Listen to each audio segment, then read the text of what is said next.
The human rights architecture at the United Nations is truly bizarre. Some 47 countries, elected by secret ballot to a 3-year term, constitute what is called the Human Rights Council, and they make the decisions on human rights for the entire organization. And they had an election just a few days ago. Now listen to some of the countries that were elected.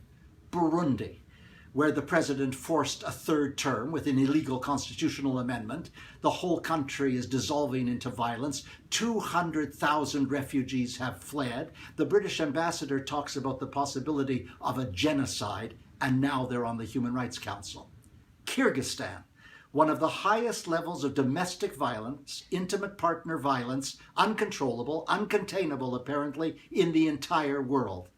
The United Arab Emirates, that delights, has a positive lyrical romance with torturing foreign nationals whenever they can find one. Venezuela, where silent and peaceful demonstrations are broken up by police-wielding savage truncheons. And they join Ethiopia, an increasingly authoritarian regime, and Kenya, where the president was indicted for crimes against humanity by the International Criminal Court, and then says he's withdrawing from the court. What an example for human rights internationally, not to mention the inclusion of China and Russia and Cuba and Gabon and Qatar and others on the council.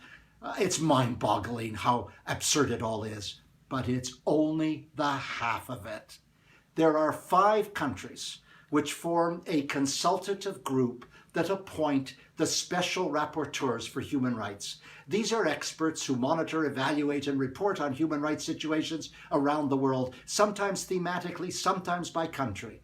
Those special rapporteurs who do it by themes, there are rapporteurs for health, for food, for water and sanitation, for extrajudicial executions, for the sale of children, for sexual violence, for migration, you name it. And countries, well, wherever countries are in trouble, special rapporteurs for Somalia, for Sudan, for Eritrea, for Mali, for Myanmar. They all report on human rights. And the single most influential country in the appointment of these experts on human rights is the chair of this little consultative group of 5. And who's the country? You're just not going to believe this. Saudi Arabia. The country that has had more beheadings in 2015 than ISIS, the country that sentences a blogger to 1,000 lashes, the country where women are not only oppressed but positively subjugated, the country which is making it impossible to find peace in Syria or in Yemen, a country with one of the worst human rights records on the planet, that effectively appoints the human rights monitors for the planet. It's a travesty. And I have to say, if the United Nations is in trouble in other areas, it's in significant measure because human rights are consigned to the wastebasket of ethical conduct. That was last week, a sour week.